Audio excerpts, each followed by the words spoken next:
couloir à Zinto bandi awa na coin makadam. D'accord. Si to comme na bonso mikati kati mabeko sa makasi. OK. Donc surtout le kinza mingi kinza seke mabe. Donc kinza oza entrée principale. Mais couloir à Zinto sur bandaka na coin sur baba na moto. Si to na bonso misoko mi butu mon lile koti en tout cas ma bezo salam. Ah côté sécurité donc insécurité za na balabala opozaka mon lili na butu. Soki mutaso ya kuna yo mona ete. Bakala pe bat ah ba botola pe bat wa téléphone ah kaka na balabala o insécurité za kata balabala. Mon lili za ah ba policier wana donc ba kipa na bango te. Ba kipa te poste za koko yebisa bango ba oleka na bango le ska air boko sili. Ba sa si pe mutu ah ba pe bazana bango wana ba sala bango le côté. Et pas na yo sali onding. En tout cas papa po na balabala oh to lembi. D'accord. To lobby to lobby to le. Voilà, bonsoir et bonjour mesdames et messieurs, partout où vous suivez à travers cette belle émission Tonga Tchango, où vous allez représenter par votre humble serviteur, mon Souka Diaspora, Serge Bolo, Nabi Kebande, retour à quartier 4, où il y a la quartier à repos. Bon, c'est là, partout où vous allez voter la mission, Nabi Ke Naza Awa, na avenue Kinzaou, na quartier 4, Touringa, Toyeba, avenue Kinzaou. Et banda mokolonini nani azali représentant légal il y a avenue au comme chef il y a avenue azali nani tolinga toyeba Kinzaou eza na combien de parcelles na kati ya Kinzaou ebimisa wa nani Kinzaou eza ndenge nini toyeba Kinzaou. Voilà, sans plus tarder avant de commencer l'émission ça va ba mbote pour ba citation na ba ene ba kulutu nyonso on va dans la quartier pe avenue pe baba on va sur la émission ya njili et télévision. Voilà, avant de commencer na pour occasion de saluer l'autorité municipale, donc l'autorité communale, donc l'autorité municipale. Donc monsieur Papi Mbouma de vous saluer à ça, pourquoi pas na maman na biso adjointe maman bourgmestre na comme maman na biso Patricia Makoma que saluer à passante.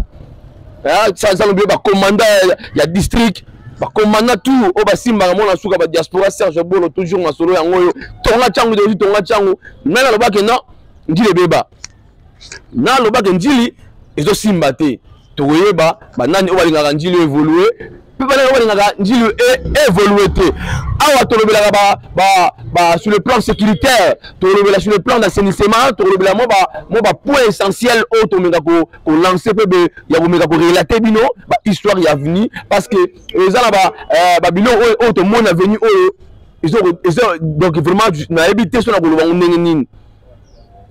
Alors sur le plan sécuritaire, tu remets retour dans la bandeko, mais sur le plan d'assainissement, on va t'aller salongo, il y a un habité fiasco zéro, tu remets chef avenue oyo, à ça la ranine, on a la mon anjili, tous les bougomètres tout à mon anjili. Tu vois, plus pas l'anjili yango, est-ce que tu n'as combien d'anjili yango? Il y en a toujours le lot à la ville Kinzaou. Bon, moi on a vu dans la vie que dans lancer un message, caméraman nangai o na sima ya caméra donc c'est dit Kambu avec ko pesa bino ba accès pour moi avenir Kinzaou ezali. Ce qui fait soin, ce qui fait mabe pour mona. Na bi ke to linga to je sur ba détail. Il y a ba bana bandeko ya Kinzaou, bango mo ba pesa biso maloba ya Kinzaou. Après to mona chef de riz. Chef Yari oyo ya Kinzaou après tu rejoins ce que détail ba ndeko na moko et ça la va bien vraiment na bi que la personne moto Audrey Menga mon ami privé je vous salue pas vous allez Audrey Menga la personne moto na combattant samba toujours bunoto longa ça la va bien kaku nozulu we masolo to sola no yango ba ndeko tout o ba simba commune ya Njili Yves Kimbota sans oublier l'honorable Francis Baimbale ya Bousola Njili na personne moto ba ndeko tout idéologie yango toujours to ba to kota partout. Masola quanti quoi l'anjili de ma télévision, tu vas savoir ne zalara toujours. Nabi que na régissé vous êtes prêt avec moi d'accord na monga pour passer dans des détails puis images tout le monde après on se retrouve après les images suivez.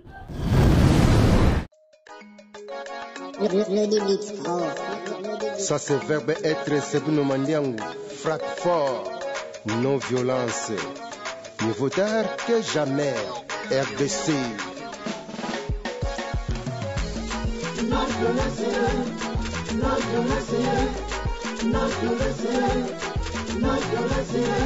Toboyi violancier na mboka na biso Congo. Toboyi violancier na mboka na biso RDC. Bilenge botika bilangwanye komema bino na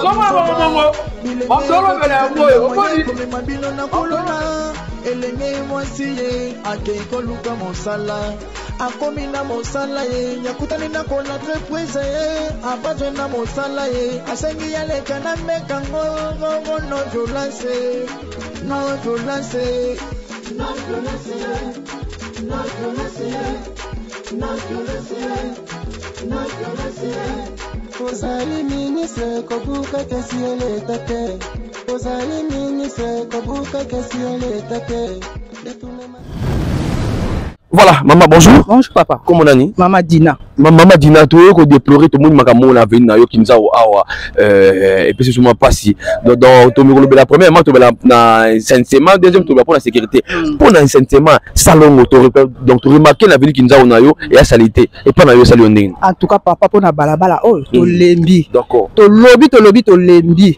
Na ebi si yo, oh, comment quoi, ou toilette publique. D'accord. Donc, mon Dieu, ça s'intéresse. Là où il t'a posé ma souba, bana moto. Au coco t'as venu bolem sur au bon à 18h. 4 personnes baso souba, au lobate. Sur le lobby au balabala l'état. Mais ça là jeune bazali ba au salaba salon au monde ba bendi salité ba luki ba pine ba tumbi.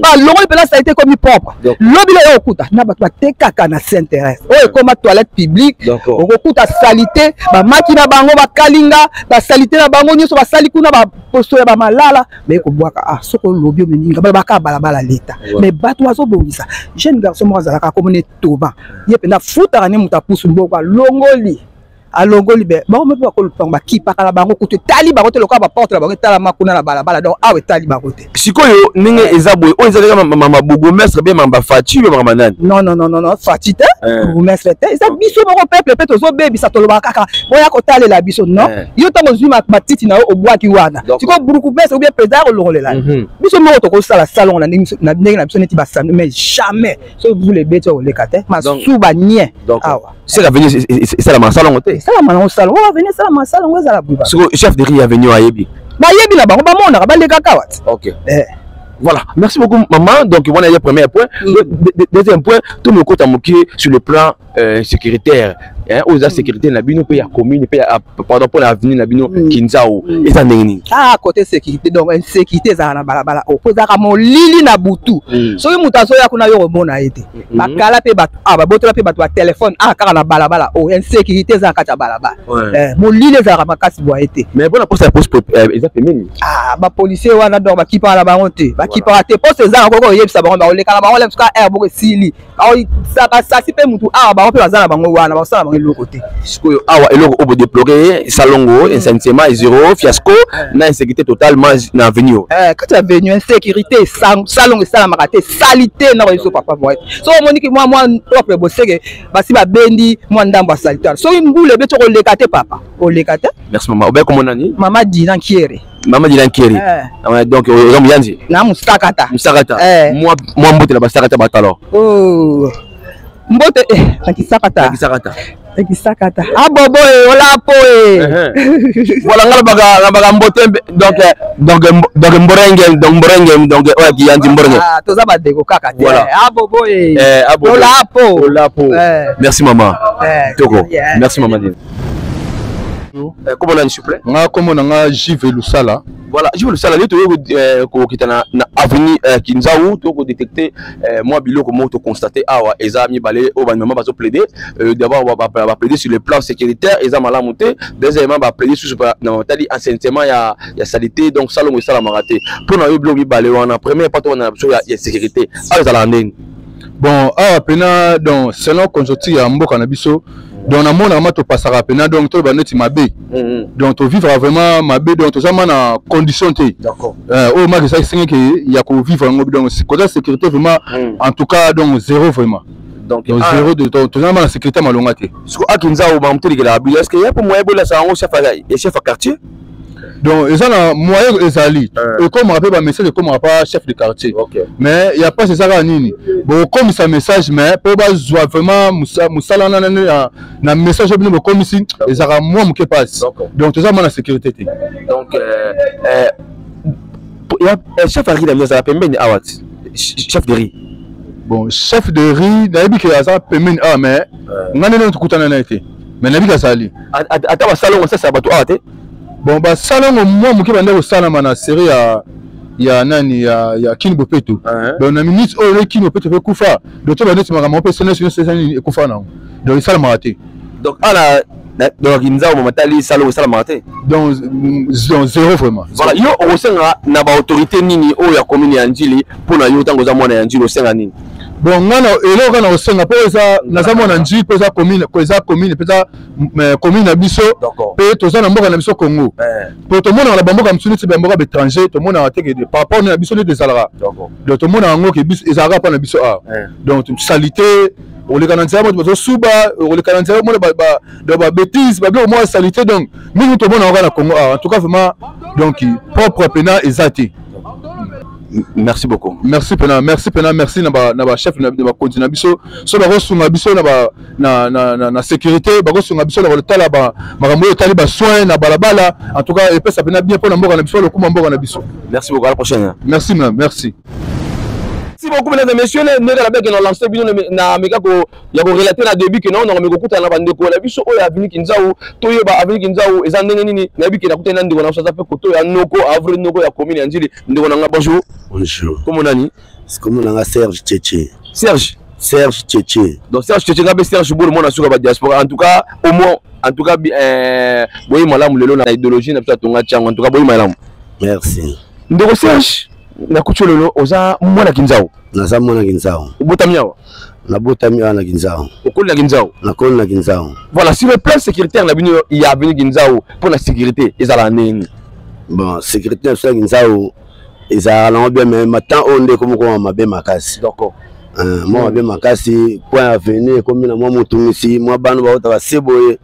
Ba mo tena suna kwa avenue ya osala moi mabe pena ya obuto to basagi osala donc mo mabana mamba osala mikolo na kwa na biso ne ko mabe. Siko bino ba kolo avenue banda mona ke bo donc bo constater bana na ba osala mabe bo memara message oyo pa autorité municipale obi bo na ma commandant ya ba siat pesa ba rapport.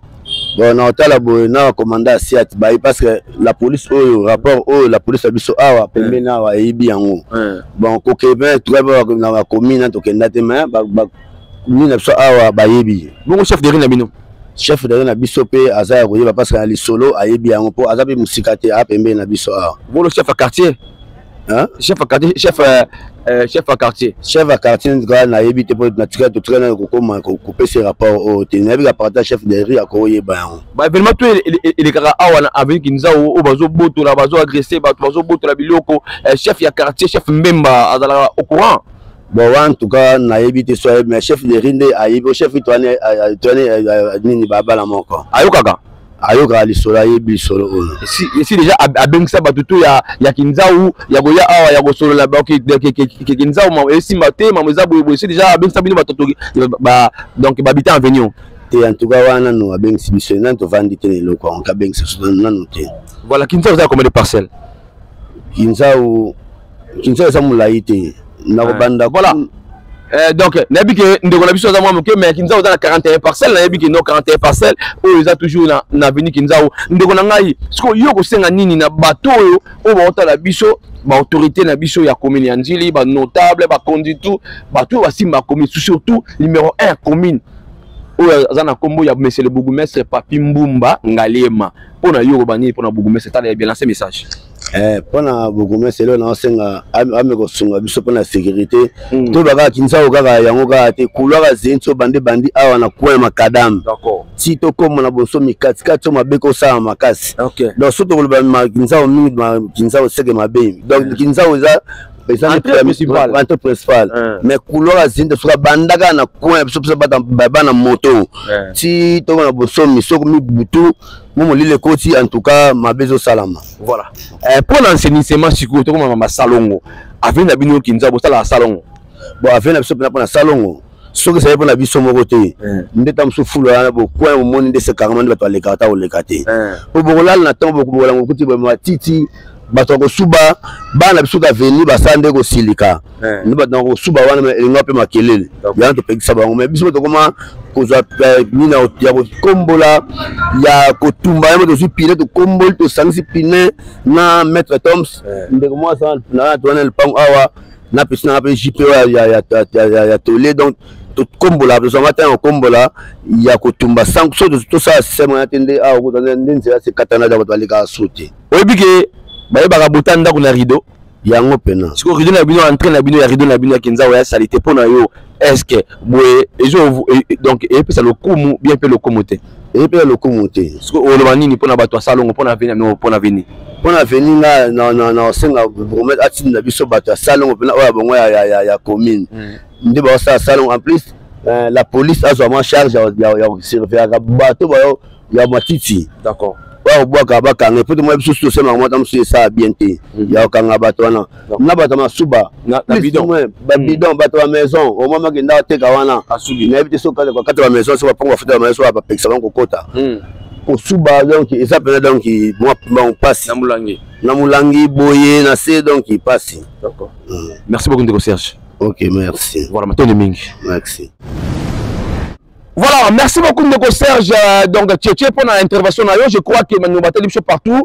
Bah nous Ndeko Serge à lui pour à déplorer, hein, vraiment à déplorer pour mamu le cas na avenue na Kinzao pe à déclarer sous Amérique ko lancer message na na ba autorité tout la commune Yanjili partout pour donc à lancer message na autorité municipale, à lancer message na ba combattant il y a district il y a Obaza Koto pour avenue Kinzao précisément sur couleur Zénith, sur le côté couleur Zénith à partir de 19h, 20h, ils ont vraiment insécurité totalement la couleur Zénith. Je crois qu'ils vont de Kinzao. Bah plaider dans une habitude en tout cas merci de Tchétché. Mais le ils ont déploré à l'objet que non, toujours petit besoin de bouteille, maintenant c'est un service il y a hygiène, ou ici commune Yanjil, service hygiène. Tout le monde là, marambo ya flamand. Na tango ya kala tango njili na extra coutumier. Tant tout dépend na sirwa na Kasangulu la commune ya Njili, de 54 56 ezalaki ndenge nini. Ba moni sanitaire, ba kangi parcelle wana, au foot amende à 100 000. Faut ezala bien. Au monika santé pas boyeka ba jeton, après jeton wana, au foot amende na commune, pour au foot amende quelque part parce que sanitaire mo le capteur na commune ya Njili to baka non, au fachaya. Oui, Fachaya, on dit le koufi, mais ngana yo to mama donc dosa ba petit besoin na pesa mulangi osubi mulangi boka na babala c'est pas normal. Ya bi que ndoko na jipe la sima ya caméra toujours muta simba machine madaka daka a me ko balancer la image to mona sikoyo chef avenue na bi que ngana ye fara donc ba geta inti tolega.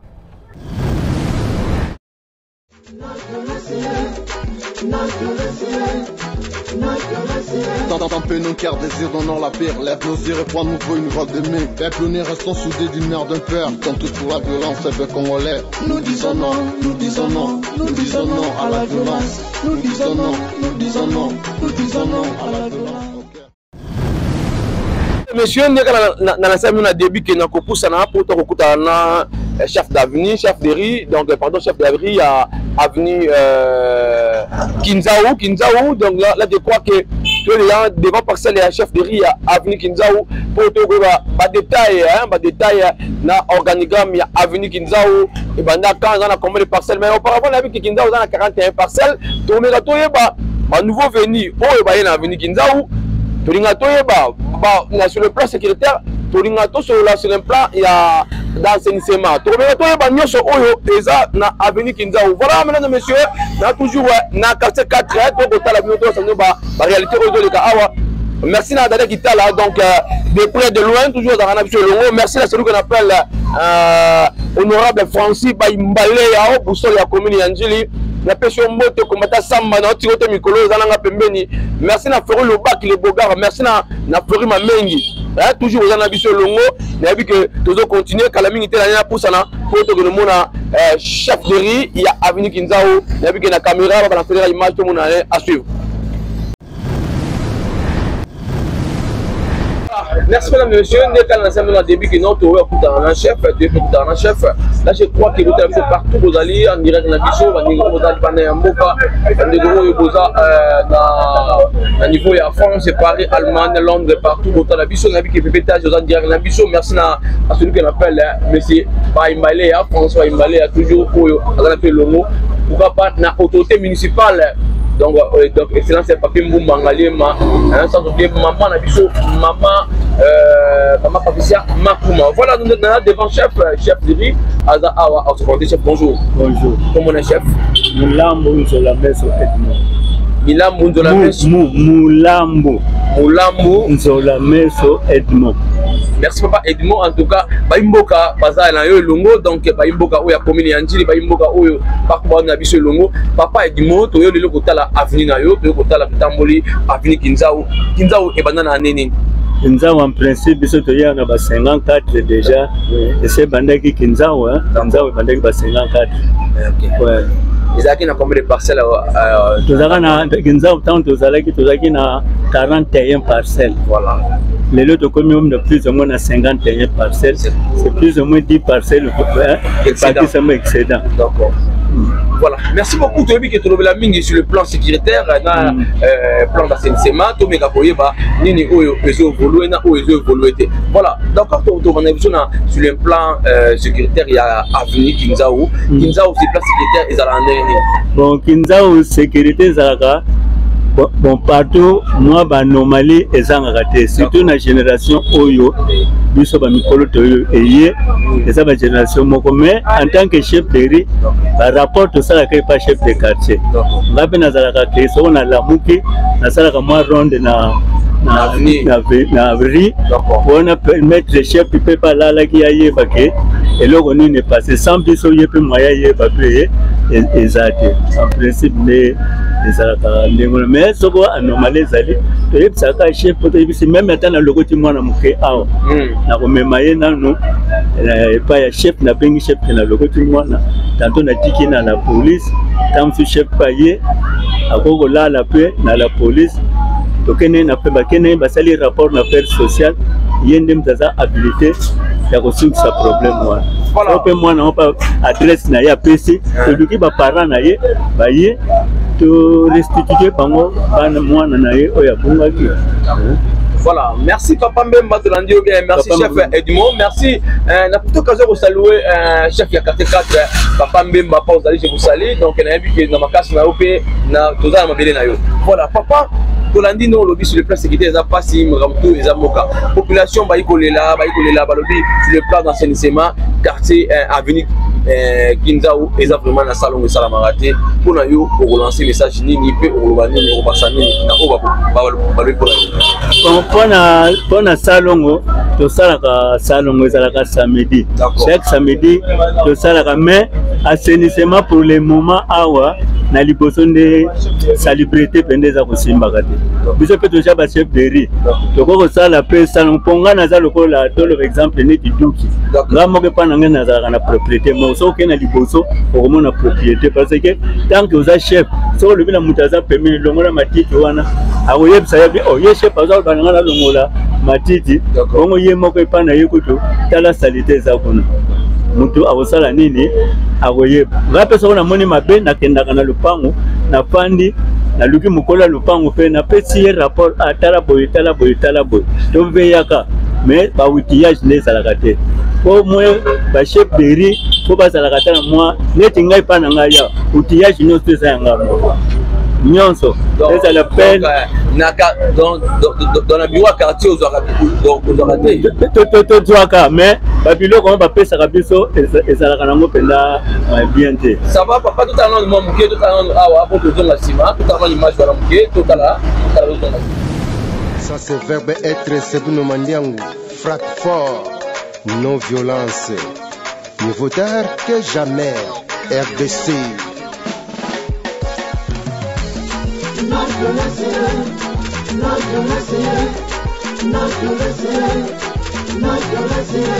Toboyi violence na mboka na biso Congo. Toboyi violence na mboka na biso RDC.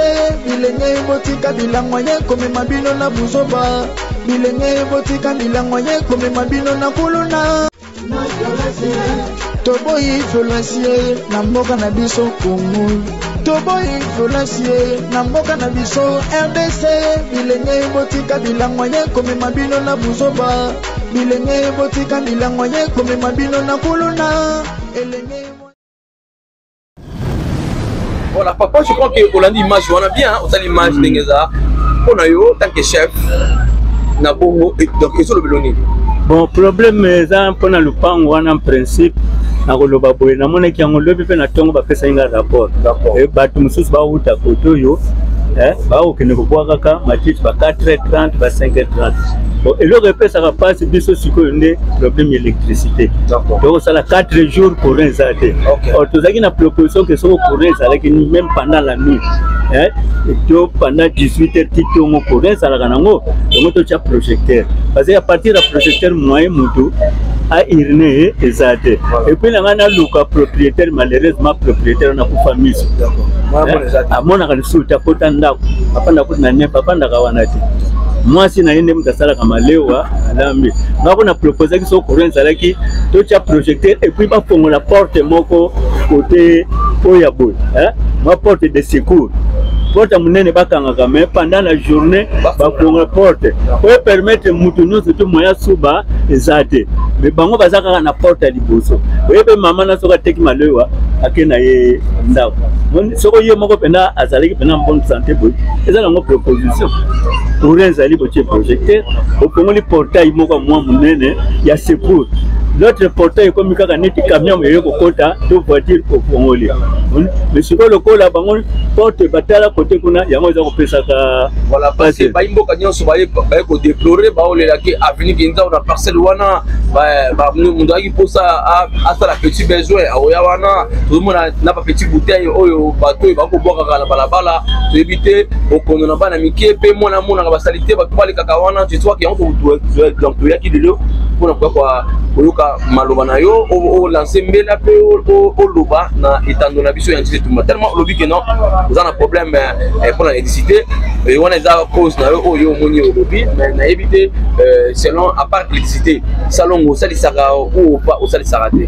Bon salon comme tel to salisaka mais ko salisa on a eu on a le baïke pour ba outillage penda ezal Kotoko benda ngoto luki ata moi quelque chose bakuna kobwaka mais outillage comme tel penda eza soko tia des mabele yango nezango toko kamata to longoli le mabele moko eza secte boake mais soko pendant la nuit comme il n'y a pas d'électricité mutawaya kusuba na ye mais soko courant za nango de 18h même titongo to tie projecteur je ne vois pas Moutakoya que asala pipi na ye mais pas musupe basala ka pipi a ko pesa réponse à ma paix. D'accord. Est-ce que yom to bongisa mboko? Voilà. Merci beaucoup papa. Là je crois qu'il a tout donné un mot avant que Kabaranayo n'a pas autorité municipale n'a chef nayo lancer message et chef qui n'a venu Kinzao aux Monaco et aux Simbate lancer message pour autant dans bon pona Kinzao logo et au Simbate na vi pona Kinzao logo au Simbate neti pona salubrité tout ça a besoin de outillage ba jeune bazana bangwa so moi quelque chose est allé so le nazata na dirato so na tie jeune moko nakena lelele pas mokonzi motivation pas ma ligne motivation moi quelque chose est allé to ça na biso salongo mais si le problème est de se poser sur le salongo le la administration to ba fonction publique le samedi ba fonctionnaire ba sala sauter et comme le col enseignement anglais et comme le col soko yeb samutuke ya bo sala salonga oh le samedi et c'est bata l'état ba sala pour l'état congolais a ça la même campagne moko ya sensibilisation que non ata samedi ba fonctionnaire ba sala te mais salongo et continuera toujours ba épauler biso ba chef de riz besoin mona so ba épauler biso ba chef de riz on va travailler ngamoko ya o monite tala kaka tina liboso so ko mona salite za. Voilà, merci beaucoup chef, merci na ba imbo kanye so tala biso na bi ke bola donc pour la nimbela ya chef ningi abeti marteau na likolo ya bois pe ko libaya bola ningi abeti marteau na ye. Et le chef a déploré, ils ont toujours un manque d'électricité, à part l'électricité, à l'objet que non, à la outillagité, à l'autorité municipale et puis dans le quartier, dans le quartier, va soutenir les bango parce qu'à venir, ils ont mis qu'on a un peu à venir, ils ont mis voilà, merci, on se retrouve à la prochaine émission pour un an, merci, au revoir.